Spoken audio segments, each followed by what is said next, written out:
What was that? I know, right? Was that my joint? Hit me.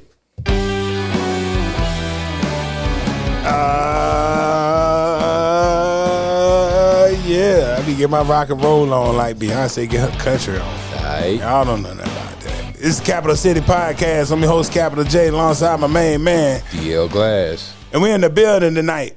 Now, we'll talk about all the things having to do with hip-hop and going out, concerts, clubs, radio. We have not talked about security. Ooh. Hey, you wouldn't even go to some of these places if it were not for those three big dudes standing at the door and all around the club. Absolutely. And if you've been patted down. Right. So we have a true security connoisseur, legend, a security. I don't even know the name. I don't want to use bouncer. Bouncer is just for dudes that stand at the door and beat you up. Right. You know what I'm saying? Yeah, yeah. But once you really get out there and start doing your thing, you are truly security. Security is a step up. Bouncer. You earn the title security. Yes, sir. Anybody can be a bouncer. Yes, sir. Security is different. And this episode is different. This episode is different. And special. It's special. Because we all about first. Yep. We got our first in-house guest. Everybody else been phoning in, but we got in-house right now. Security of the decade. Eugene Cunningham. Y'all give it up for the man. Hey, how's everybody doing? What's going on, man? Not much, man. I'm not security of the decade at all. I'm just a guy trying to survive in this game. And he's humble. Humble. For sure. You gotta be, man. All the guys I came up under, man, they put me in place to win.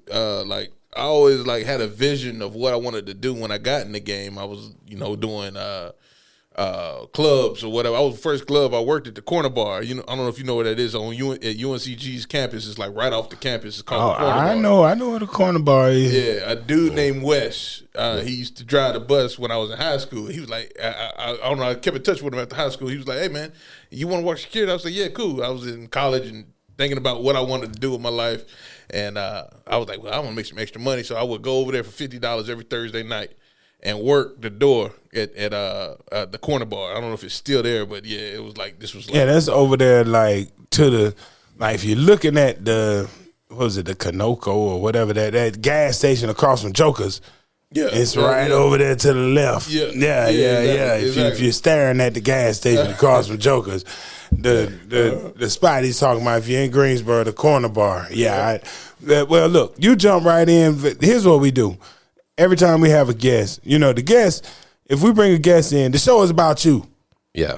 And what you do. I know, but when we bring people in, we want other people to get an idea of how to get involved in the game or how you got started. So this man has gone from doing security in the clubs and random stuff like that to traveling the country with major artists. And so, he got an interesting story and he can explain to you how he got involved. So maybe if that's an avenue you want to take, here's somebody who can tell you how they did it.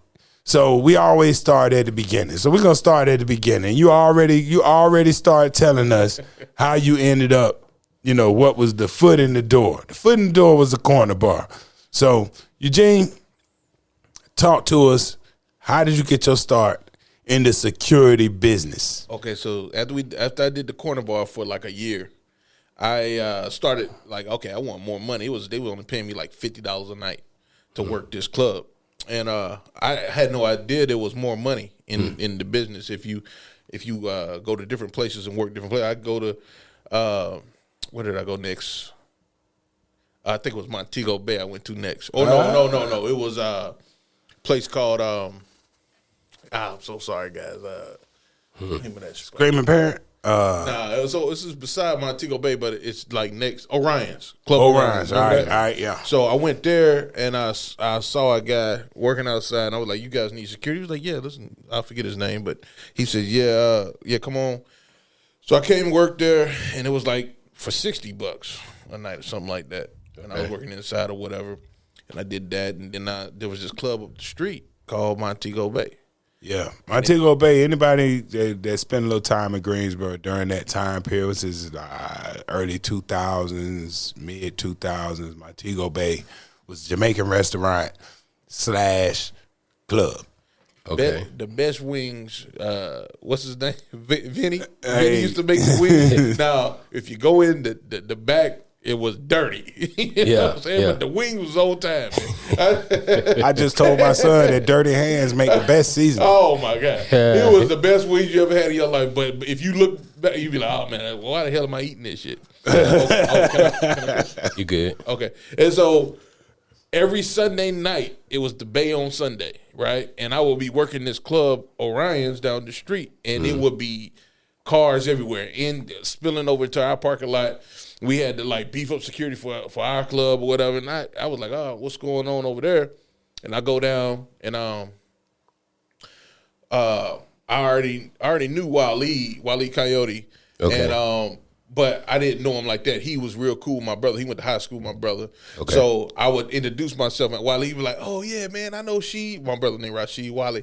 I know Rashid. Yeah, we used to play football and all this. And we got connected. Okay. And I started working at Montego Bay doing security. And I still was making like $50, $60 a night. And then I started DJing. DJ security. Well, I would open up for J Flex. Okay. He would let me run for like an hour, and it got to the point where he wouldn't tell me. Like he used to at the beginning, he would like put the songs on, and I would just bring it in or whatever. And it got to the point he was like, "Man, just you got them rocking. Go ahead, keep going." And my mind would be like blank. Yeah, boy. He put you on the spot now. I was like, what the hell am I gonna play next? Like, and, we got through that, and then I met this young man named T Love. He used to DJ up there on Sundays as well. Yeah, we had T Love on the podcast a few weeks ago. The episode should be out for people to listen to. Yeah. T Love, that's my guy. I used to always ask him because he used to always talk about being on the road and DJing all across the world. I mean, I'm about to go to Dubai. Yeah. I'm about to be in Amsterdam tomorrow and all this. I'm like, well, how I get on? Well, man, you about 10 years out, what he used to tell me. I'd be like, man, damn, 10 years out. Yeah. But in my mind, I was always like, look, I want to be a bodyguard. So I really dropped out of college. I was at A&T partying and hit the books every now and then, but then I would like just be bullshit, you know what I'm saying? So I was like, all right, well, my only way to make some real money is to start bodyguard. I was a big dude, I had a good mind on me, and he would always tell me, he was like, well, you want to be a bodyguard, you need to meet this dude named Sean Bonner. Right. And T Love brought him up too. Yeah. Sean Bonner was bodyguarding for Total and put T Love on. Word. Mm-hmm. And when I came around, he was still bodyguarding for Timberland. Okay. Right. So after me always asking T Love how I get on, he was like, well, you got to meet this dude named Sean Bonner, and eventually he introduced me to Sean, and Sean with Sean it was like he was serious about this bodyguarding game. Oh, he's serious. It'd be like, hey, you got to come train. Mm-hmm. You want to come work? You gonna work these gigs? It was a lot of free stuff I used to do. I paid my dues in this gig. T Love will tell you, man. Hey, Gene, he'll call me at like 11 o'clock. I need to be in Atlanta at 8 o'clock in the morning. Right? Can you take me? Right. It wasn't no question. Yes, sir. I'm on the way. You know what I'm saying? I can pick you up. No problem. Not knowing how I was gonna pay for the gas. None of that. Right. It was just I just wanted to be a bodyguard, and so Sean, we trained, and then Sean put me on with this gig at I don't know if you guys remember off Random Road. There was this big boxing. They used to always have boxing out there. Yeah, that was the venue, I believe. Yeah, I'm trying. I can't remember man's name. He used to do it. Golly, Okay, go ahead. I know what you're talking about, though. I can't remember the dude's name right now. What was the training like? The training was like we would just work out and then we would go box. You know what I'm saying? So it was a way of getting you tough and getting you confident. You know what I'm saying? I remember one time I was like, man, damn. Talking to Sean, I wish I was like 6'6", 6'7". He was like, Gene, what? He was like, man, it don't matter how tall you are. It matter what's in your mind. You know what I'm saying? And what's and how you present yourself. That matters. Tall big don't mean nothing in this game. You know what I'm saying? And he really got my confidence up. Being I was already taught. My mom, whatever. You be confident when you walk in the room. But he actually elevated it when. When you make sure when you walk in the room, you look at everybody, yes sir, no sir. You be respectful. You know what I'm saying? You keep your mouth shut and you do the job that what we here to do. And so that was part of the training. So along with the hard skills, the soft skills. You know what I'm saying? Okay. Let me stop saying. You know what I'm saying, man. My mom gonna hear this. I already took that out of my vocabulary. If my mama hears this, she's gonna be like, "Why was you saying you know what I'm saying all the time?" Hey, I've been through that the first whole year. I was, you know what I'm saying, every. Quick side note. I was at my wedding and I had some gum in my mouth. Oh no! What? And I was dancing. It was the first dance or whatever. And I happened to walk by my mama. And she looked at me. She said, "Why you got that gum in your mouth?" Did you pull the napkin out? No, she didn't. She was like, "Stop chewing." You know, right. That's my mama for you. But so the soft skills, he helped me out a lot with that. How to deal with people. Correct. Yeah. How to. I don't know how to approach the job. I guess I don't know. I guess that help you diffuse a situation without having to use your hands. For sure. Just professionalism in itself, right? For sure. Like when I walk in, you'll know. Like when I'm with my client or clients or whatever. When I'm there, it's like people know. They know. Right. Oh, he's with somebody. That's the guy. Yeah, or they who is that? With the walking with him. And it'd be a lot of time I walk with my boys and they be like, who is he? He's just a regular dude. But this is the way I carry myself, you know what I'm saying? So right. So actually after I met, you said it again. You know what I'm saying? This is please forgive me. Bruh, you know what I'm saying? I gotta get rid of that. Hey, you know what I'm saying all you want to. Yeah. As long as I don't do it. In my mind, I keep hearing why you keep saying that?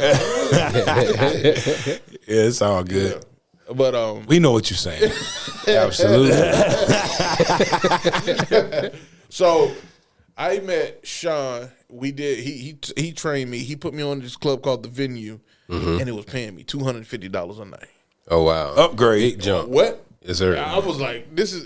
But the only thing about it was we had to be there. Like he was like, Gene, you gotta get here at 6 o'clock, and we had to work all the way to 3 o'clock in the morning, whenever they ended. Mm-hmm. So I did that, and it was my first gig making like real money. Mm-hmm. It was once a week, $250 on Thursday. I was like, man. We, and it was still around the time when money was good. $250 was all right. Yeah, right. It wasn't like $250 was like chump change. That was some good money. Mm-hmm. Gas was probably like $1.50, something like that around that. Yeah, it was some DJs not making $250 for a night's work. Oh wow, yeah. Didn't know that. I thought y'all was getting paid. Not everybody, right? I wasn't leaving the house for $250. But I'm just saying. This was like 2005. Nah, okay. I wasn't leaving the house for $250. Hey, but if you don't know, ladies and gentlemen, Capital J.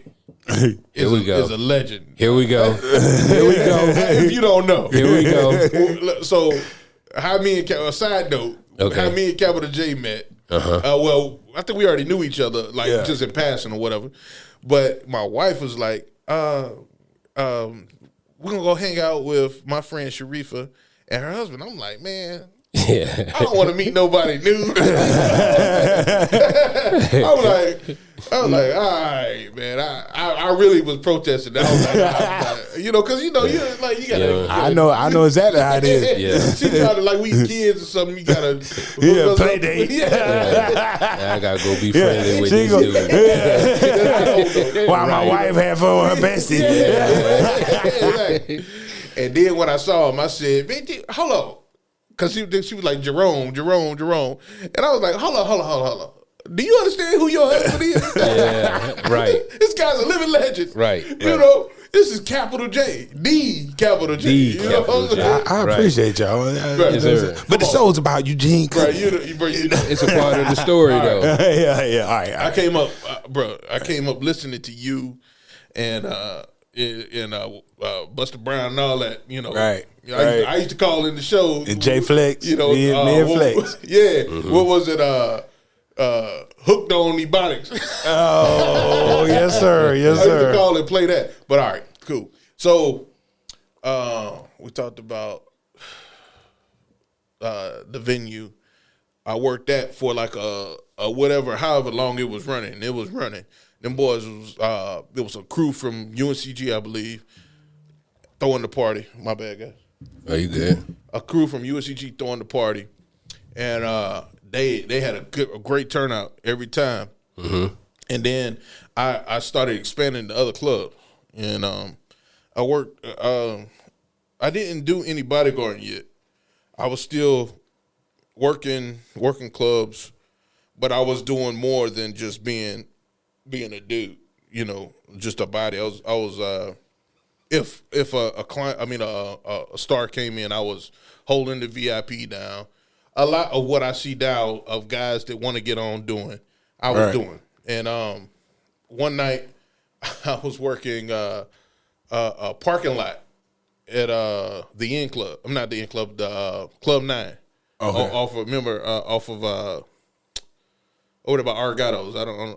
Yeah. But I was working a club right there, and I was outside, and a guy a real big dude pulls up, and he was like, "What's up, man?" I was like, "What's up?" He was like, "What's your name?" I was like, "Eugene." I was like, "Who are you?"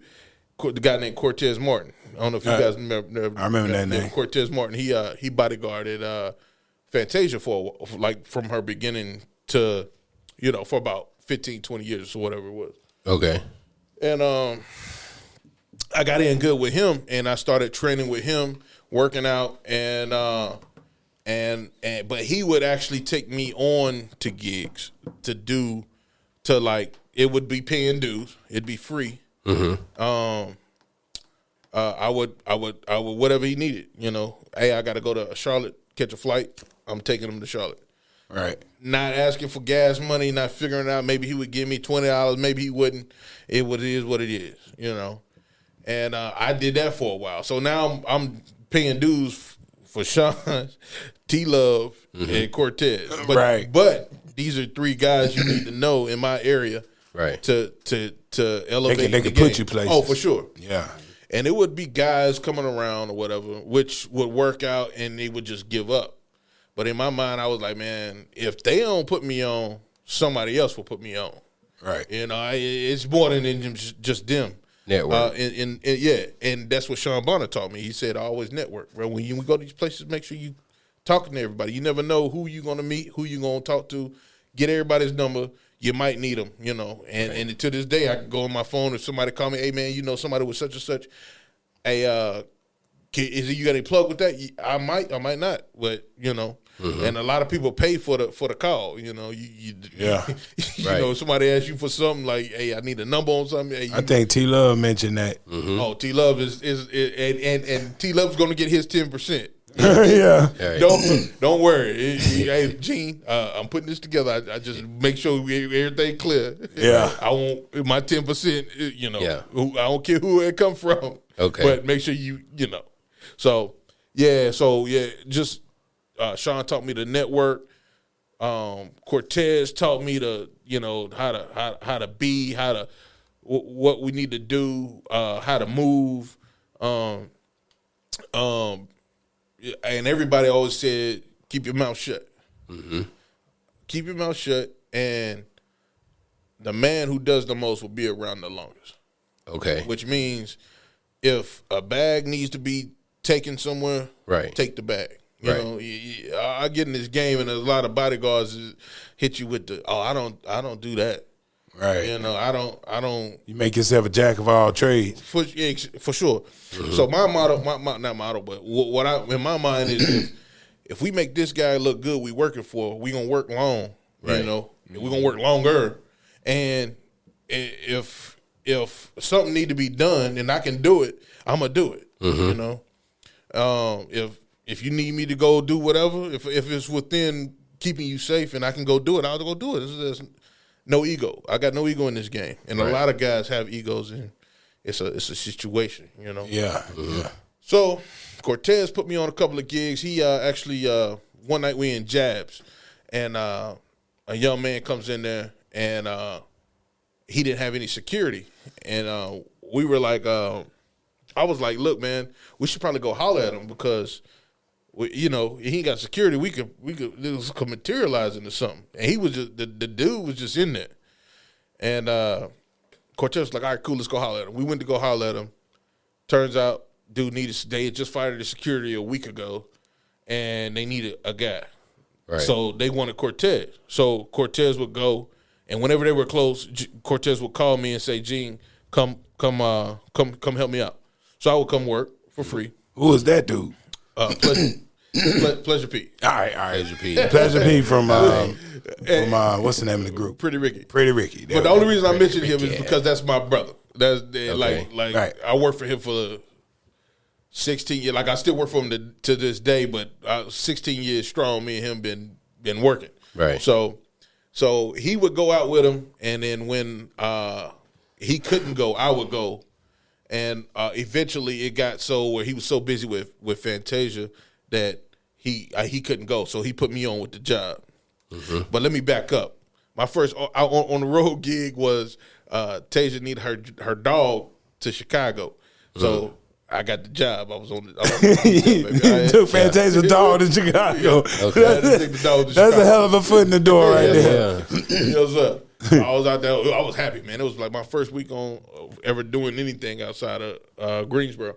What kind of dog was it, though? It was a small one. It was a small one. It was a little small white dog. It wasn't no big dog. Okay. And, so I did that, but yeah. So he got on him, and then after a while, I got on with him with Pleasure P, and it was like.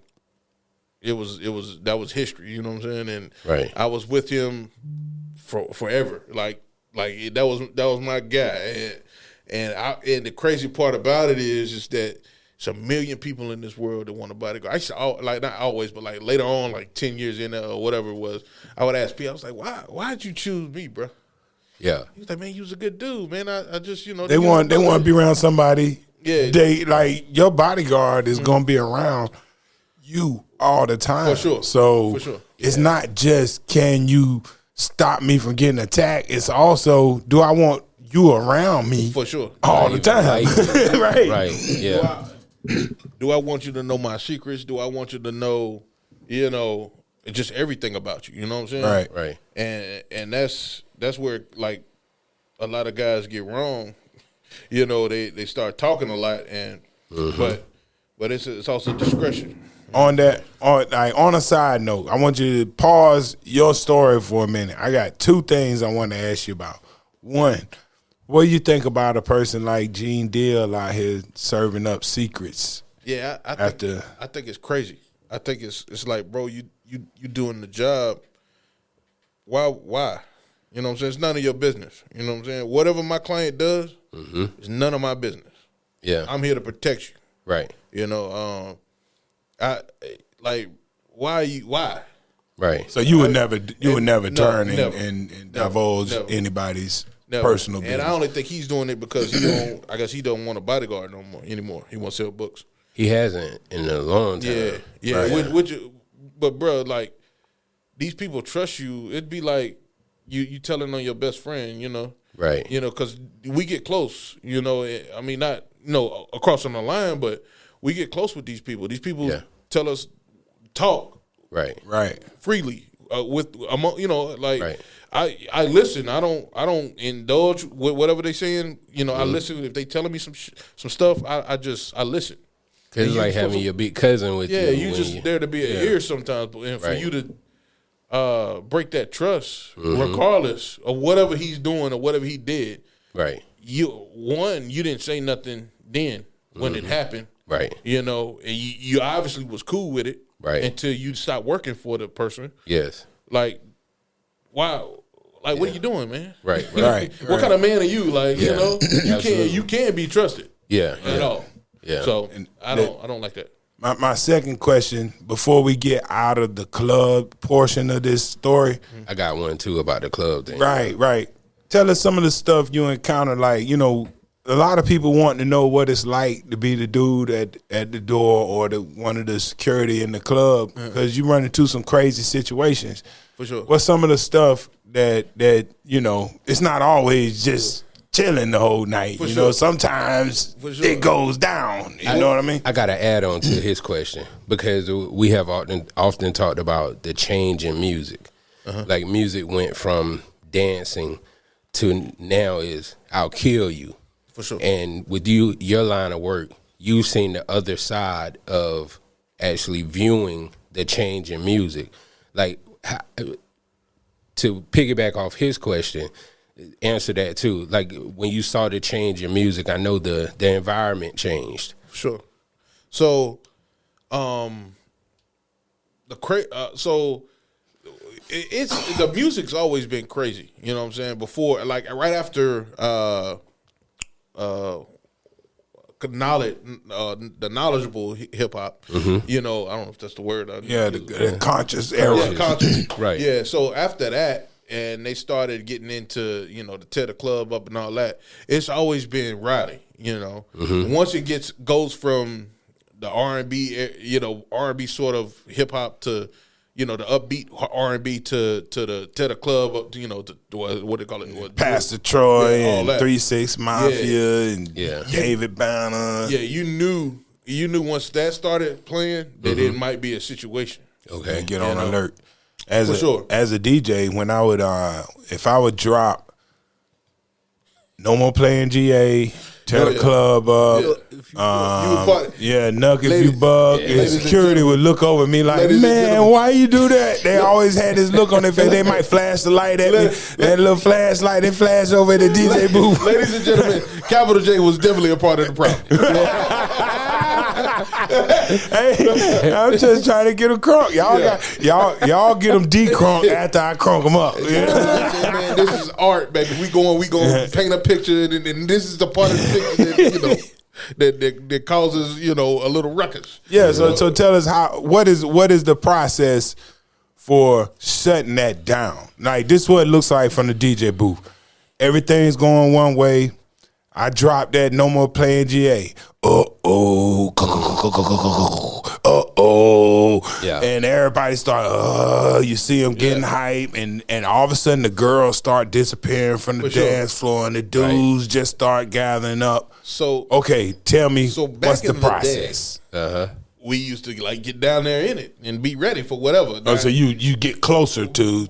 No, we'd be like, we wouldn't defuse it. We'd just be like, all right, what y'all about to do? And whatever y'all about to do, we're going to toss you out, Right. Okay. If y'all want to get rowdy or whatever. But now, I don't, Yeah. I ain't trying to twist my ankle or nothing like that. Right. We trying to get in and get out. I probably work like 3 hours a night now. If we're going to a club, I'm going in, do my little visual, make sure we good to go. Yeah, but you were the artist, though. Yeah. But back when then, I'm talking about, how do you? Oh, we was ready to go.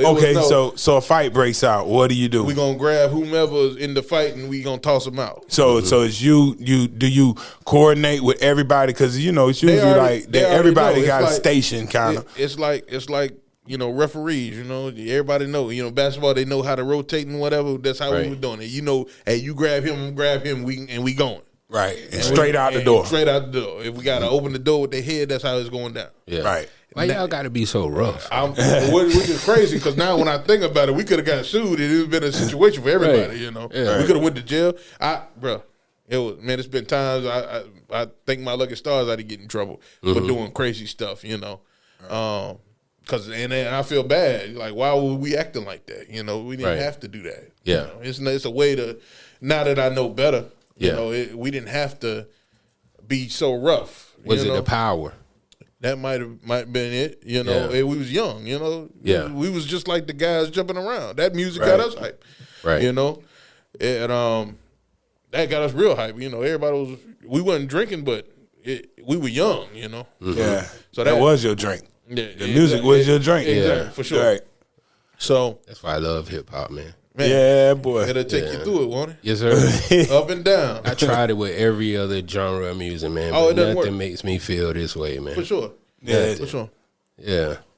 And I don't know. It's one song out of genre that gets me hyped like hip hop, man. What's that? Heads Will Roll. The 8-track remix. Yes, that song gets me going. I don't even know what you're talking about. You know what I'm saying? It was on the Project X soundtrack.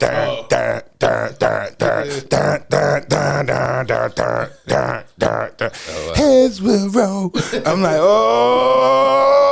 Is that heavy metal? No, it's straight up like house techno, electronic. You know what I'm saying? You talking about when they had from the Project X movie, right? Yeah. That song right there, boy. You know, it's a true story. Yeah, it's based. Because Cat down in Australia had a party like that. For sure. Yeah, that's wild, man. So what was your question? Well, I was just asking from your vantage point about the change in music and how the club scene changed. Okay, so we went from I don't know if it changed, man. It just went from a different style of music. So we went from understanding everybody to not understanding everybody. To grimy. And then in the early 2000s, we was in the snap era. For sure. Yeah. So it got happy a little It was friendly. Right. It was friendly for a second. Yeah. And it got, so it got rough, then it got friendly, got rough again, and then it really got rough. Right. So now everybody killing and all that, man. And yes, sir. Anybody ever pull a gun on you? Like after you put somebody out the club, you ever had to deal with anybody come back and be like, I'm gonna take care of them dudes who put me out the club? One time, but it wasn't like that. I don't think they had a gun. They just came pulling up real fast, and I didn't like it. I had my gun. right. And I'm smart, so I tend to think before I do anything. Right. So I try not to make rash decisions. So it's really got to be going bad for me to pull my weapon. Okay. So I've been in scuffles with my weapon on my hip. Never pulled it or whatever. And but I don't. I mean, that was so long ago. Right. Dude pulled up. I said, don't get out the car. Something like that. I forgot what I said. And they were, they were just talking. They got and they left. So it was cool. Right. And so this is relating to, because your level of power, some would compare it to a police officer. For sure. And what would you equate that to, you knowing not to pull your weapon versus just pulling your weapon to diffuse a situation? So just like I tell police, y'all watched the Andy Griffin show, right? Back in the day, right? Yeah, Barney Fife didn't have no bullets. Right.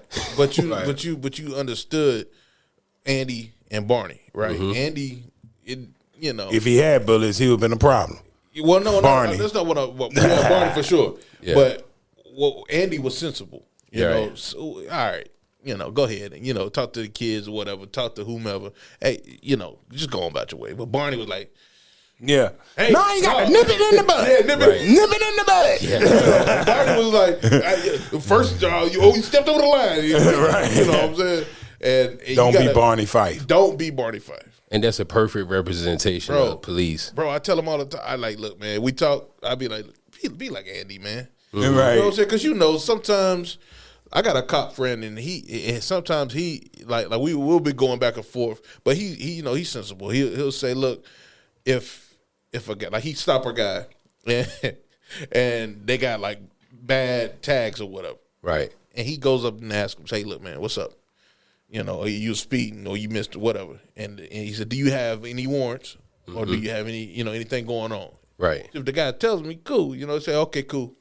Right. Hold tight. Because what he said was once I put say that part again, that whole time. That's my thing, because they ever hit the car and say, sit tight, buddy, I'll be right back. Yeah. Well, what he doing is making sure you ain't got nothing bad, you know. You know, because I think it's something he got. If he puts something in the system, he got to do what he got to do. Right. But if you go ahead and tell, hey, look, man, I got my license suspended. But I'm coming home from work. You know what I'm saying? He could be like, all right, just go home. Look, go home. You know what I'm saying? Right. Because once he put his name in, if you lie and say, yeah, I'm good, and he put his name in the system and now say he this, got he got to do it because it go back to base. But it's just all about how you treat people. You know what I'm saying? And, and the way I treat people is, I talk to you. You know what I'm saying? Until I see you. Okay, he not listening. Right. You know, like I had a situation the other day. I don't know if I shouldn't talk about it. Wait, you don't gotta mention no names, but you know, it was a guy came on stage. A guy came on stage, and I told him, "Hey, look, man, my client doesn't want anybody on stage. He was just putting some flowers and a drink on stage. Okay, simple, not a big deal. To my client, it's a big deal. Right. So that supersedes whatever the fuck you talking about. Right. And I don't work for you. I work for exactly. I know it's not a big deal. It's not. Right. You come up, put the shit down, and leave. But my client don't want nobody on stage. Right. That's the end of it. Yeah. Right. Yeah. This guy does it. He does it one time. We had it. Second time he does it, I'm like, yo, what the fuck? Right. Now I'm mad. And I almost pushed him off the stage. Right. But I didn't push him off the stage. I should have pushed him off. A lot of guys I know would have pushed him off the stage, but I didn't push him off the stage. So it's just simple shit that we go through. We went off on a tangent just now. Hey, no, it all relates. You know what I'm saying? And now that we're off the tangent, we get back to we were at Fantasia and the dog. Oh, and we moving. See, I'm keeping mental notes. So you know what I'm saying? I did that. That was a simple task, and I didn't say I did say when I met Wally, but I got back. Oh, we had already got past that. We got past when I met my client, Pleasure P. Right. Okay. And Pleasure P, 16 years. 16 years. Yeah. It's a long time. That's a real good. How do you go from how do you branch out from your original client, like that's your main client, to other clients? So that's tough because you don't want to make your client, because these guys, I'm not gonna say he's jealous or whatever, but how I do it is I go to my client and say, hey, I got a gig that I can do. Are you cool with that? What's he gonna say? He ain't gonna say no. Right. He's a man. He ain't gonna stop another man from work, especially if we ain't doing nothing. Right. Yeah. But I give him respect. A lot of guys don't do that. A lot of guys just move on. Just go do whatever they want to do. Right. But I don't want to burn any bridges. So I go to him, hey, sir, you cool with me? Yeah. Go ahead, cool. We ain't doing nothing. Yeah, I ain't gonna stop you from making no bread. Right. That's how you do it, But or you could do it the other way. But then once that other situation that you don't really know goes away, you don't have anything, and you try to come back to him or her or whoever. Right. He got a bad taste in his mouth. From you just jumping ship. Right. Artists are fickle, man. Yeah. For sure. Yeah. So what was your first gig outside of Pleasure P? What was the first? I really didn't have any. I worked for him for 15, 16 years. Oh, okay. So you branched out after the Pleasure P train kind of came to a stop. I really can't talk about my new gig like that. I'm sorry. Oh, all right. Yeah. So you can't mention no names at all. No. Yeah. Oh, okay. Yeah. What about anything prior to that? Can you mention any? Oh, I worked for Snooty Wild. Y'all don't remember Snooty Wild? Yeah. Right. Okay. Yeah, yo. I know. Yeah. Man, that was bro.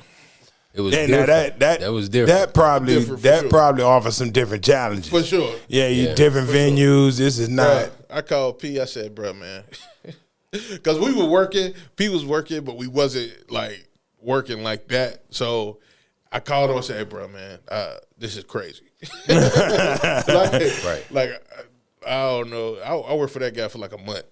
And, oh, wow. Yeah, it was crazy, bro. Yeah. Yeah. So that summed up my question about the change in music. Yeah. You going from Pleasure P to Snooty Wild. Right. You know? But my first client, I forgot to tell you, my fault, was Rich Boy. Oh. Throw some D's on it. Yeah. Rich Boy was a character. I remember talking with Arnold Taylor about him back in the day. Mm-hmm. I used to strong arm security him. Whenever he was in town, I'd show up. Right. And I'd be like, yo, I'm working. Yeah, because you need it. And you got a baby. Yeah. I worked for Soulja Boy when he first was like doing, I don't know, he did some club in Burlington. My man called me, what's his, oh man. I can't think of his name. But anyway. When Van X was. Nah, it was Rob. Real Mob. Rob Thorne. Okay. Do you know him? I don't know. I know that name. I know the name. So anyway, he was like, "Hey, Gene, I got this kid. He needs security tonight." I was like, "All right, well, who is he?" He's a kid named Soulja Boy. I was like, "Soulja Boy, I never heard of him." Mm-hmm. When I tell you, I went to this club and it was packed for like teenagers. Right. And every word he was saying, every word, they knew it. Absolutely. Yep, that's how I found out about Soulja Boy. I DJ'd a teen party, and they came up with like, "You got that Soulja Boy?" So I'm thinking to myself, Soulja Boy? You talking about the dude that they used to be with Master P in them? Right. You remember that? Yeah. I was like, why they want to hear Soulja Boy? You know? Yeah, you're right. That sounds like somebody came from that No Limit. Yeah. They had a dude named Soulja Boy on No Limit Records. Sure. So I thought Soulja Boy was that Soulja Boy. So I'm like, Slim. No, they had an actual Soulja Boy. dude named Soulja Boy on wow. No And Limit Master Records. P had come and gone by then. Yeah, right. Okay. So I'm just like, what? Why they so interested in Soulja Boy? You know? And he wasn't even the main character. Nah, he wasn't. But I found out real fast. Oh, bro. Yeah. I said, man, they know every word to this kid. And the dance, he had a dance. He had a funny look. I said, man, this is a movement. So I worked for him for like a couple of shows. Mm-hmm. We went, I think we went from Greensboro, did a Durham and like Norfolk or something like that. Mm-hmm. Worked with him. And this was before I really started bodyguarding. Mm-hmm. And I just remember Rich Boy, whenever he would come anywhere in North Carolina, I was his guy. Yeah. And but no, it wasn't because he was calling me. It was because I'd find out he had a show in like Kingston, and I'd be like, okay, I'm going out to Kingston. Yeah, nice trip. Show up. Hey, you owe me. At the time, I was like, you owe me $250. I wonder what their conversation used to be like. Guys just be showing up, getting paid. But he was unscathed. For sure. You know what I'm saying? Mm-hmm. Yeah. Yes, indeed. And I was like, man, why they ain't put me on? And then I got on, and I used to see their manager out, like in L.A. or whatever. I'd be working, like, yeah, I got on. You thought I was just some dude. You know? Yeah, you ain't some dude. Right. You ain't some dude. I finally got on, man. And, man, with Pete, I saw the world with that guy, man. We worked, and I don't know what else you want to know about. And this was like when you first started working with him, it was like in the height of Pretty Ricky. No, this was after Pretty Ricky. This was the height of his career. So okay, I got with him right before he did. So right after he dropped Boyfriend Number 2, which was which was after Did You Wrong. Mm-hmm. I got with him in between that, and I remember the day. His manager, I was like, so what we doing next week? I had been with him like every weekend for like 2 weeks, and I was like, so what's next? You know, what y'all got next weekend? He said we got wherever we got to go. I said, so who y'all got? He said, you are our guy. Mm-hmm. What? Yeah, I said, all right. You know, I held it together. But when that man walked away, I was smiling near the ear. I was like, I got to be a client. Because you got to imagine in this game, man, 1 million people want to do what we do. You know what I'm saying? So I think God, the universe, every day that I get to do what I do. You know what I'm saying? Because it's, man, I don't take it for granted. And the guys that come up to me and ask me for pointers or ask me for my number, I talk to them. I don't I got a lot of guys when I came up, you know, were snobby, you know, and didn't give me the time of day, which they. Well, you should bring everybody with you. You know what I'm saying? If you can, right? You know, I don't have jobs like that, but I may need a guy in Alabama. One day, you know, so that I can't do that I know a guy, you know, right? Certain stuff like that, you know. So I just, I was smiling ear to ear when he told me that. Boy, I was gone. Yeah, you couldn't tell me nothing. I was gone. I was going from Thursday through Sunday. I was working. You know what I'm saying? And right. We was getting it. It was somewhere. So I saw the world. Man, it was a time. So tell me, what's what if somebody's coming in the game and they're and they get a client? What do you ask for, like money wise? What do you ask for? Okay, so now, like back then, I was getting like $300 a day, which is, but I guess back then was all right, but now it's, man, we ask for like $850 a day, depending on the client. So it also depends on that. So if it's like a new client, I got friends that be like, I don't give a damn who it is. It's $850. You know what I'm saying? But for me, it's like, I understand if this guy only making $200 a day, $2,000 a day, he can't pay you. You know, he can't pay you $800. Somebody who's coming up, for sure. But what I also will tell them that, okay, so then you get you a guy that can grow with you. You know, like a security guy that can grow with you. And I know security guys that can grow with you. They would be glad to take $300 a day, you know. But also, you want a thorough guy, you know, and a thorough guys cost. Right. So, coming in the game, what I would do would be actually link with somebody like me or, you know, a bodyguard or whatever. Get with management, get with local talent in your area, and learn the trade. So like learn how to move, you know. Learn how to learn how to the soft skills, you know. Network with people, network with the local radio guys, network with the local clubs, club owners. You know, when you see somebody that's got something going for themselves, you know, when they got a little bit of money, help them out. You know, walk them from the parking lot to the front door. You know, stuff like that. But to get in the game, it's all about. For me, it's all about. Another guy asked me the other day, "What I got to do?" I said, "Man, you got to be smart. You know, have a good mind about you. You know, it ain't about being big. It ain't about being a brute. You know, that's back in the day. You know, it's not that no more. It's about being smart. So it's the soft skills to me, really. You know, learning that. Also, you can go to bodyguard class. You got Icon. I got that's a bodyguarding school. I got another guy, my best friend. He CB Executive Protection. He has a school that you can go to for beginners, learning the game. He does it all over the United States. It's a couple other guys. You could just Google them or whatever to look them up, and it's just. Anything else you can do to get into the game is networking, man. Networking. As long as people know you, that's how you get on.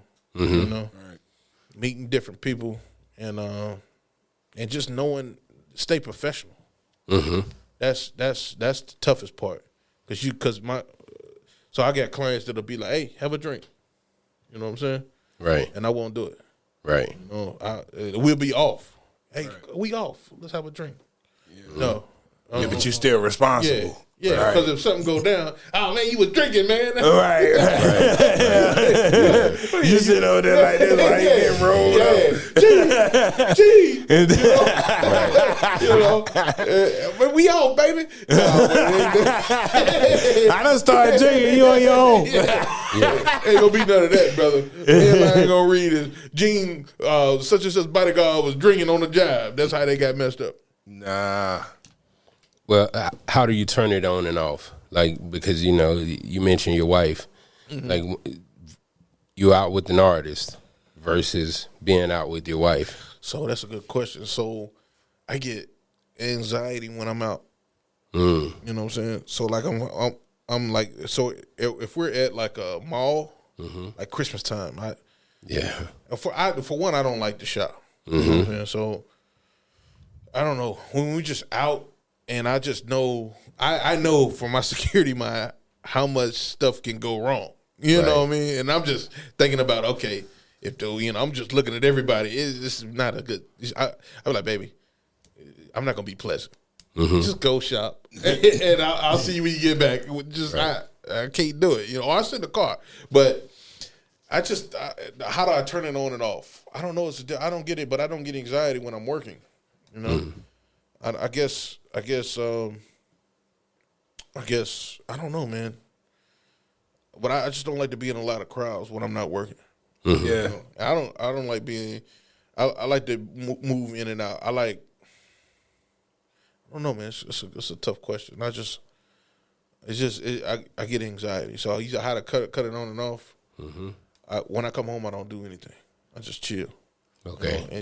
And I think it affects her a little bit, my wife, because she wants to go out and party and all that, and I don't like doing that. I like to go someplace and chill. Because you find yourself automatically in protection mode. For sure. Right. For sure. Having DJs so long, like my wife and his wife are friends. For sure. They got similar personality types. They like to be in the middle of the crowd. Man. And it drives me nuts.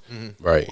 Because, like DJ, I've seen the same thing he's seen. For sure. And I like taking one of those positions in a crowded space where I can see everything. Absolutely. Yeah. Because you're used to how fast things can go haywire and sideways. So I like to be in a place, I even park my car like far off. Not far off. I get where I can run straight to my car, hop in, and drive away. You know what I'm saying? I don't never park in the back of a parking lot. Right. You know what I'm saying? Like, I'm just always thinking, easy exit.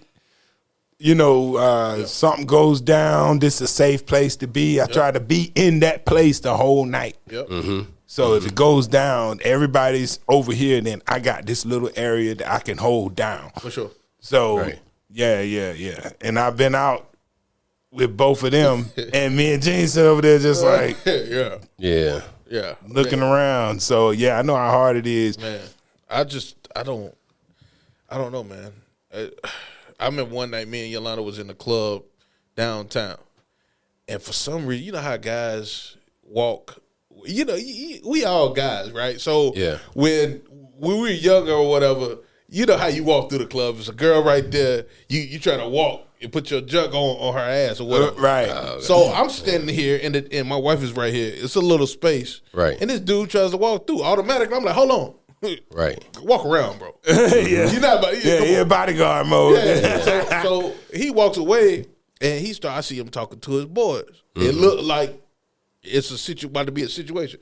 It's a door behind me, and I'm like, yo, Yolanda, we about to go out this door right here. Right. Like right now. You know what I'm saying? Not that I'm running away. It's that I know everything that can go wrong. Right. She can get hurt. I can get hurt. I can hurt them. A wise man always said, look, if it's about to be a fight, I'm going to get out. I'm going to run away. Right. It's not that I'm weak. But I just know everything that can go wrong. Absolutely. You know what I'm saying? So, and unless I'm on the wall, and then I have to engage. I'm going to hurt you. Right. But I don't want to do that. It's just a whole lot of variables that can go, so we got out of there. She was like, what's going on? I was like, it was nothing. I was just ready to go. Right. And she was like, them guys was talking. I was like, yeah. I told him, come on, bro, don't do me like you're not gonna disrespect me in front of my wife. Man. Come on, we can't have that. Right. I can't have her thinking that she ain't safe. Yeah. But But yeah, so how do I turn it off? I just don't go out. Right. If I go somewhere, it's a cigar lounge, just a lounge. Mm-hmm. You know, I'm chilling. What's gonna be some adults? What I mean, and I don't even mean like age wise. I mean like adult mentality. Who got stuff to lose. I hang on with them. Now, before you got into this game, were you that person? And the reason why I ask, because I don't dance. Mm-hmm. Because I feel like dancing in a crowded room full of people takes away from my presence. Mm-hmm. And I've been out with a friend of mine, and he's probably 5'5", maybe 130, 140 pounds. Mm. And he turned to me one night. We were at A&T homecoming party, and he said, "Why you don't never got to tell somebody that don't bump into you? Because it's the aura that I put out. For sure. Don't come this way with the bull." For sure. And you're a pretty big guy too, you know what I'm saying? Yeah, but I don't smile a lot, For sure. Especially when there's a lot of people around. But I think in part because of my PTSD. Word. I've been through a lot growing up that presents me this way now. For sure. And I often wonder because, I'll have side conversations. If I do go out, I'll find the security guy or the bouncer or whatever and start conversation with him because I know if I build this rapport with him, he's going to make sure I'm good because in this area, he's going to make sure he's good. For sure. And I often wonder that, though. For sure. Yeah. So I do dance. Yeah. But you'll know when I'm comfortable because I'll be chilling. If I'm around friends and I know it's an environment where I can chill out, then that's cool. But if I'm at A&T's homecoming, I'm not. I might be bobbing my head, but I'm looking. Right. You know what I'm saying? And I ain't. Yeah. I don't drink too much. If I'm around friends, but. If I'm out with we doing something in this, I don't drink like that. I'll have a drink, but it won't be to where I don't have my faculties. You know what I'm saying? Right. So yeah, that's how I combat that. If I'm with friends, we good. Right. And I don't have no anxiety. When I'm with my brothers, and friends or whatever, I'm chill. Right. But when I'm by myself or I'm just with my wife, it's a different. I'm like the guard dog. Right. Looking around, watching. You know what I'm saying? And I watch all the time. I'm on the bus going to get the car at the airport, and everybody's down in their phone. I'm like, I guess I'm on security. Yeah. Because if it go down, who gonna say, "Hey, look out"? Yeah. So I'm just always observant of all that. People not paying attention. Right. I just somebody start talking loud. It's like, I see that immediately. Yeah, right. Yeah, I remove myself in them situations. Mm-hmm. I don't want to be. I don't want to be the guy with holding the phone. Right. And, I'm that's not me. What's your future? Like, where are you going with this? That's a good question, man. That's a real good question. I don't know. I don't know, man. I own a couple of trucks. I do wanna do other stuff, but I love bodyguarding. I love traveling. I really want to get to a place where I can send guys out and then have them work and I get paid. Right. Right. Yeah, that's a nice place to be. And then I just travel with my wife. You know what I'm saying? Mm-hmm. And that's with my friends or whatever, but. That's the future, man. I'm 40. I'm about to be 40 this year, so I just want to get to a place where I can make money and stay home. Right. Right. I guess that's the goal to everybody: make money and stay home. Yeah. Because I really don't like working I like working for myself. You know what I'm saying? I don't like being told what to do. Yeah. Right. And I think I work better alone. I like to be alone too. Yeah. So I don't know, man. I don't know what's the plan. Yeah. The plan is to take care of my wife. Right. Make sure she's happy. Mm-hmm. And whatever I got to do that, that's what I'm doing. Well, I see your phone jumping over that's there. Her. That's her calling. Okay. Oh yeah. We should put her on. Yeah, she got stories too. Yeah. So yeah, because I'm not going to divulge too much information, but you know, your wife is in the entertainment industry as well. I think it works. Yeah, I think it's crazy, man. This how lucky we are to be in show business, man. I tell her all the time. So you know, you're lucky to do what you do. Mm-hmm. You know, it's a million people want to do what you do, and you're doing it. You know, right? So let's not take it for granted. Let's build. Let's network. You know, whatever's next, let's get it. Mm-hmm. But yeah, man. Well, I was gonna say that, you know, we don't want to get too deep into it, but we can shout out the business though. What's the name of the boutique she got over there at Triangle Town? Like a Model Boutique, the Lamb Life Beauty Bar, boutique and beauty bar. Okay, it's in Triangle Town Center. Okay, and you can come on. Won't you come on down? Right there beside Saks. Yeah, Saks or the Macy's. I think it's the Macy's. Macy's, they're right there. The Macy's, next to Macy's. Dope. I'm sorry, guys. I'm out of town a lot. Yeah. Yeah. But yeah, she got a nice boutique. They got her sister has a salon in the back. She has the boutique in the front. They also do, I believe, eyebrows. It's a young lady that does the eyebrows and that type of stuff, makeup or whatever it is. But it's pretty successful, man. Yeah, and she's a celebrity stylist. So, also, right, so, a real one. Yeah. She's really. No, I was just saying, she really does this. A lot of people say that, but she works for the Food Network. Yeah, and she's on the road a lot as well. Mm-hmm.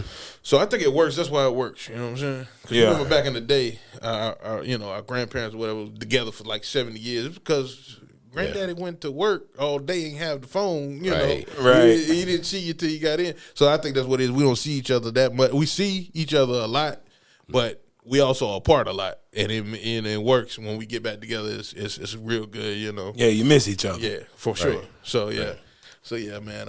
But she's wonderful as a stylist, wonderful as a boutique owner. Us being entrepreneurs, it's a beautiful thing. Mm-hmm. Okay, well, without divulging names, what are some of the crazier situations that you know? I know that you've been in, but you can also prepare somebody who want to get in the game. What's some of the, you know, it's not always just standing around. You know what I'm saying? I ain't been in really no crazy situations. But that's a good thing. You had beat somebody's ass. That's what he's trying to ask. Never. I always see it coming. I've been fired for not fighting. Oh wow. Okay. Yeah. A couple of times. But my job is not to fight. My job is to get my client safely from A to B. You know? Right. And right. So you're not gonna be out here. Never. Was your client fighting, or was it a fight? Well, somebody was trying him or whatever. You know, he felt disrespected, so he wanted to. I was like, nah, man, we leaving. Right. Oh, he wants you to step up, like, yo, we going to beat this dude down. Yeah, he said. Oh, I did get in a fight. Actually, as a matter of fact, when I first started out, we were in. It had to be like. It was like in the Northeast somewhere, like Connecticut. I think it was Connecticut. Mm-hmm. And at the time, my client would call females up on the stage because he would sing to them. Uh-huh. And this one female, I guess the young man, she had a boyfriend, and he didn't like it. Oh, right. So the guy, he was singing, and the guy threw a drink up on stage. Man, why did he do that? Trey Songz. No, it wasn't Mr. Steal Your Girl. So, man, it was when I was young, so I wouldn't do that now. But back then, it was I was still fresh out the club. I was fresh, you know. So he paid for tossing that drink. Oh yeah, for sure. Yeah. So then when we came out the club, our tires were flat on the vehicle. Oh, and well, tell me this: how would you handle that now? Should somebody throw a drink on stage at your client, like it's a concert or something like that? You can't take that dude all the way outside because you leave your client. For sure. How do you handle that? For sure. That was one thing. It was bad of me to do that because you left him unattended. Well, he was helping out, but anybody could have hit him at the time. You know what I'm saying? It could have been bad. It could have been all bad. Right. But it didn't go down that way, but it could have been all bad. But now I would just grab my client and we would go. Right. Okay. One, it gives me an out. The night is over. Right. You know what I'm saying? And we going back to the hotel or where we coming from. You know what I'm saying? Right. The smart way. Yeah. You know, a lot of male clients wouldn't like that. They'd be like, nah, we staying, you know. Yeah. So, but my other clients, they pretty cool with that shit. You know? Right. Lady clients are like, hey, they throwing drinks. Yeah, let's Gene, get me out of here. Let's go. And that's one thing I had to realize because I used to always work for men, and females want to go. Right. You know, as soon as something going bad, they out. You know, Right. And the dude want to. You would stay, hey, man. We finishing the show, baby. Street cred. Right. We not going nowhere. Yeah, we ain't gonna have nobody saying they ran me off stage. Right. Exactly. Look out, man. We about to finish this show. I'm like, oh man, this bro is going down. Yeah, so now you got to be here to the end of the night. And you got to get this person safely to the car, safely to wherever they stand. Right. You on alert for the rest of the time, For really, because you in somebody else's city. Yeah. So 0, but I've had 0 incidents. And any client, 0. Hey, well, hey, That's dope. Yeah. I know. That's dope. That's dope. Yeah. 0 incidents. Yeah. But I rather get fired than have my client hurt. You know, so I've had it situation. Be like, man, look, Gene, if we don't go in here and fight this dude, you fired. All right, well that's what it is, brother. We going to the hotel. Right. You know, next one they get up. Oh man, I was tripping. I was tripping. Yeah. Absolutely. It's Yeah. all good, baby. And also in this game, if you want to get in, you can't have no ego.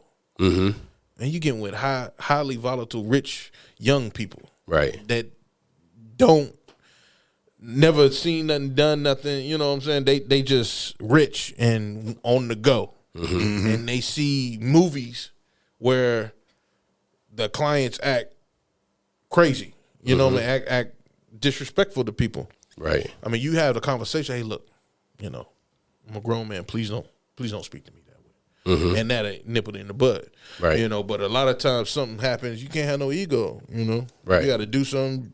Not nothing crazy, but you just might have to do something that you feel is not what you want In your job description. Exactly. You know, grab a bag. You know, open the door, or whatever. You just got to do it. You can't have no ego. I think today or yesterday, one of the high-profile artists got caught with a gun.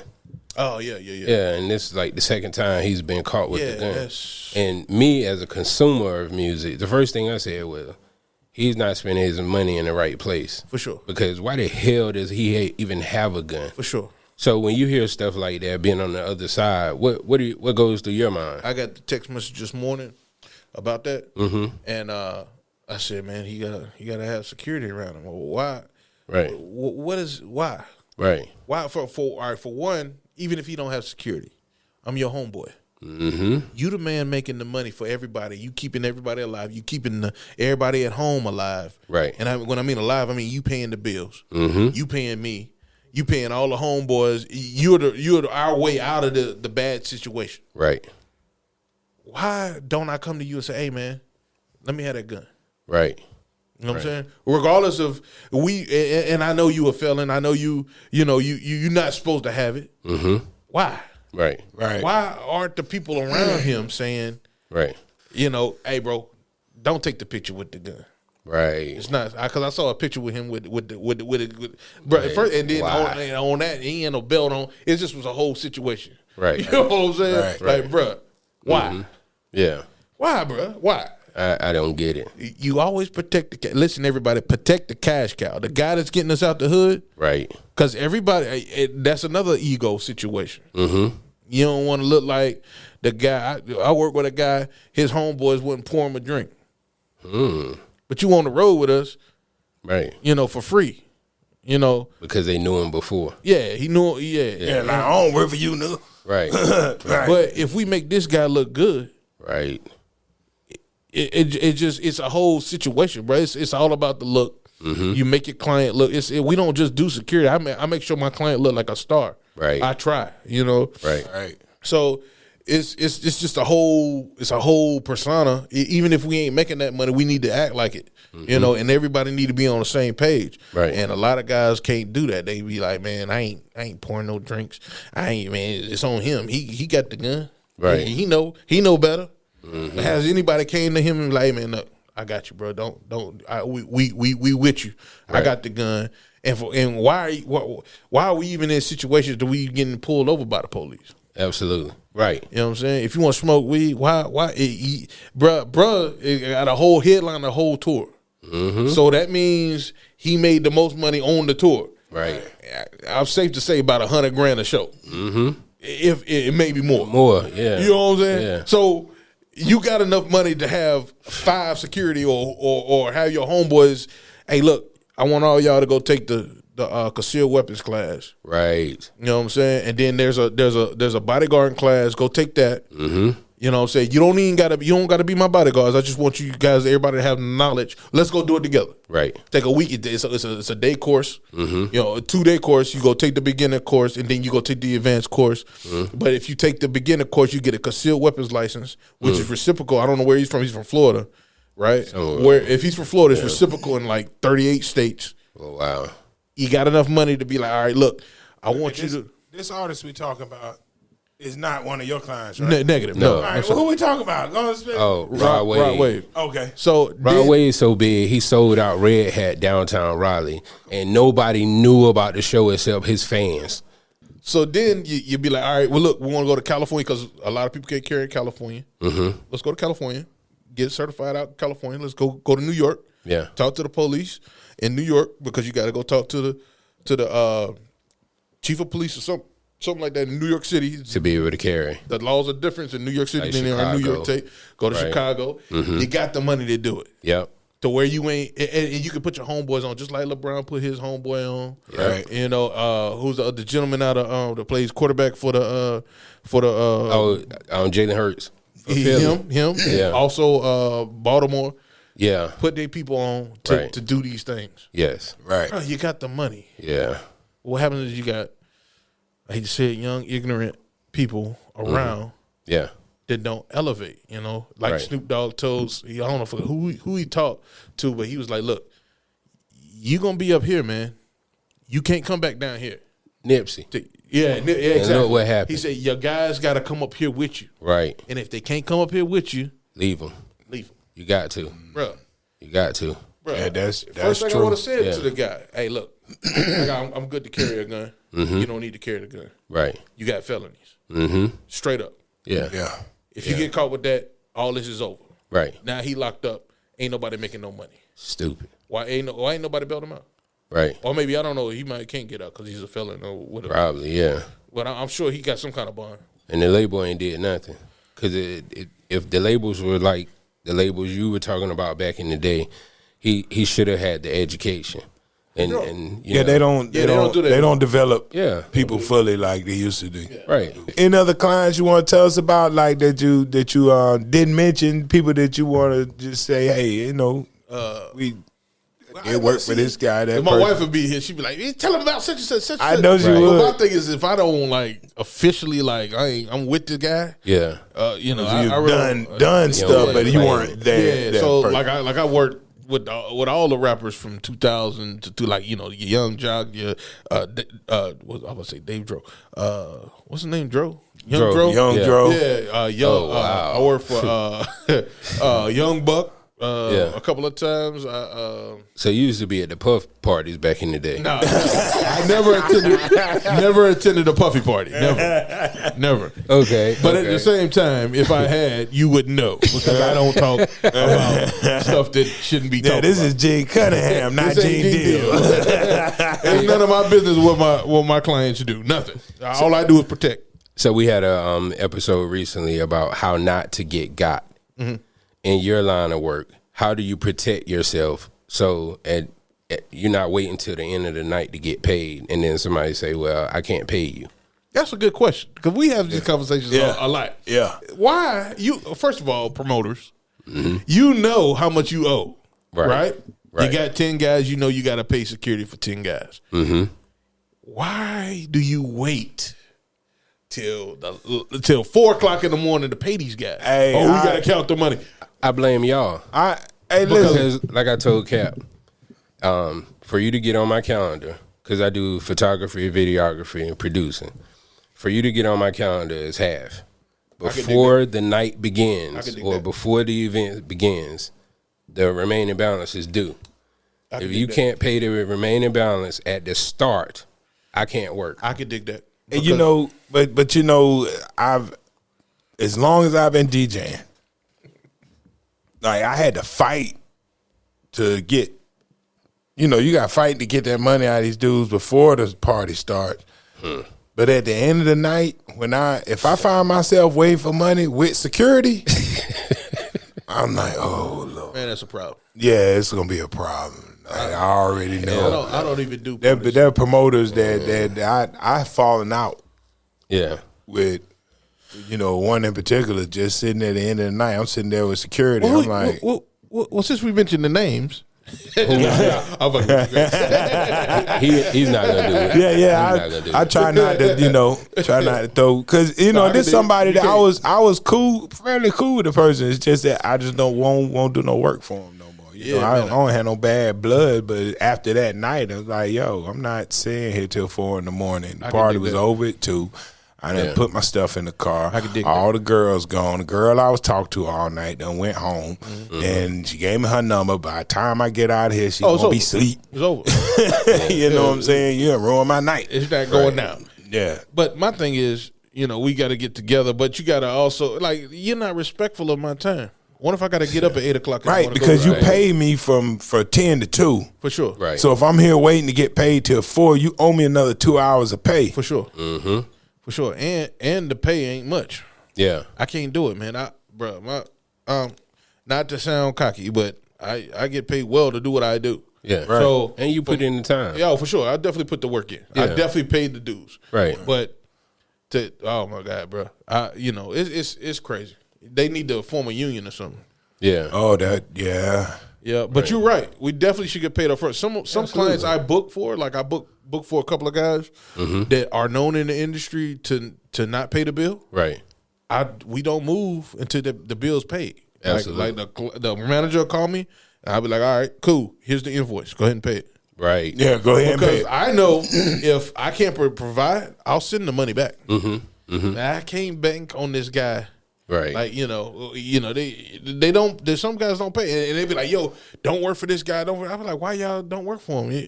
Get your money up front. They pay up front." Absolutely. Yep, they pay for everything else. Yeah. Hey, question: when you assign to a client or whatever, does the client pay you or does the record label pay you? Depending on the situation. So if you work for a management company, then the record label will probably pay you. Sometimes sometimes they have situations where maybe they did a TV show where the record label had them come do something, and 9 times out of 10 they don't get paid for that. You know, so in the rider, the rider or whatever it is, they pay. The record label pay, and that takes a little time. Sometimes it takes. They only get they got to cut the check. Yeah, you got to give them 30 days. But you can kind of depend on that. That's official. Right. Record label. You ain't worried about that. But if so, that's how that works. But my client now, man, they on time. Every week, I get. How long you been with your current client? A year, and a month. Oh, nice. So. Yeah, you got a relationship. Man, a joy to work for. Okay. Arguably the best client. Ever. Yes. Oh, wow. A joy. Yeah. I wish I could say it, but a joy. Right. Have you faced any legal ramifications for anything? Mm-mm. Nothing. No. I cover all my bases, so okay. Insurance and all that, I take care of it. But I don't do crazy things, So I try to see things before they happen. Right. If I notice somebody not going along with the music, all right, there might be a situation. But I try not to, we don't get in those situations. Okay. I don't be around anything rough. If I see something rough, I'm like, let's go. And my client be like, okay, let's go. Right. They listen. So I haven't had any situations. And where are you from? I'm from Well, I was born in Detroit, Okay. but I was raised in Greensboro. I spent kindergarten. I went to Bessemer. I don't know if y'all know that. Yeah, Bessemer. Yeah. And then I went to Madison in Okay. McLeansville. So I lived in McLeansville until to the fifth grade. Mm-hmm. Went to Cone Elementary. For fifth grade. Then I went to ACOC for I don't know if they call it ACOC anymore, right? Yeah, ACOC. Yeah, that name has some ties to it. They may have changed it, but I'm not sure. But yeah. Yeah, so I went there, and then I went to the Dudley High School. Dudley High School. Okay. The one and only. You know that, don't you? Yeah. Every city in North Carolina got a Dudley. For sure. And I went there. That's the black school, y'all. I was scared. They would, the stories or whatever. And I got there, man, it was the best time. Right. You got to learn about yourself. As a matter of fact, when we went to college, it was three of us. My homeboy Jack, Travis. We went to Shaw. From Shaw. I went to Ante. Okay. And I stayed there for like a year and a half, and then I got into security. It's dope, man. I've enjoyed this episode right here. Yeah, this is very informative. You know what I'm saying? How long have we been on? We got an hour and 20 with you. Hey, that's good. Yeah. That's Oh man, flies right on by on it. I was so nervous. I told my wife, man, I don't know what I'm gonna talk about. Nah, ain't nothing to be nervous about. You know, like this. You know, one of the things we hope to do too is provide this is your legacy right here. You know what I'm saying? Everybody who come through and talk, like whether you've ever done an interview or never done an interview, right? For sure, this will stand forever. You'll always have this. This is a documentation of your time. For sure, you know what I mean. So this is your episode. We talking to you and learning about what you do. And you teaching us stuff. Like we're not in the security business. I'm a DJ. He's a cinematographer. Yeah, and we learning about just with everybody else that's listening. We learning, man. And you taught us a lot. We appreciate you coming through. Yeah, and if you want to get the bodyguard game, it just I'm Big Gene the King on Instagram, or Eugene Cunningham on Facebook. Look me up, and I'll talk to you, man. If I got something. I can if you worth having around, I got you. Right. Hey, that's what's up, man. I think that's at Carolina. Yeah, we got to pass it down. Look back, always look back. Yes, sir. Yeah. None of us would be where we are without somebody for sure reaching out. For sure. Yes, shout out to T Love, Cortez Martin, and Sean Bonner for putting me in place. Man, it was a long, hard process, but it happened. I'm so lucky to do what I do. I love it. And I get to see the world. I get to travel, and I'm always trying to pay it back. So, just holler at me. Hey, that's what's up, y'all. Shout this man out if you're trying to get down. Hey, with all that being said, this is the Capital City Podcast. I'm your host, Capital J, alongside my main man, DL Glass, and alongside my main man, Eugene Cunningham. Indeed, and we out of here. Go protect something.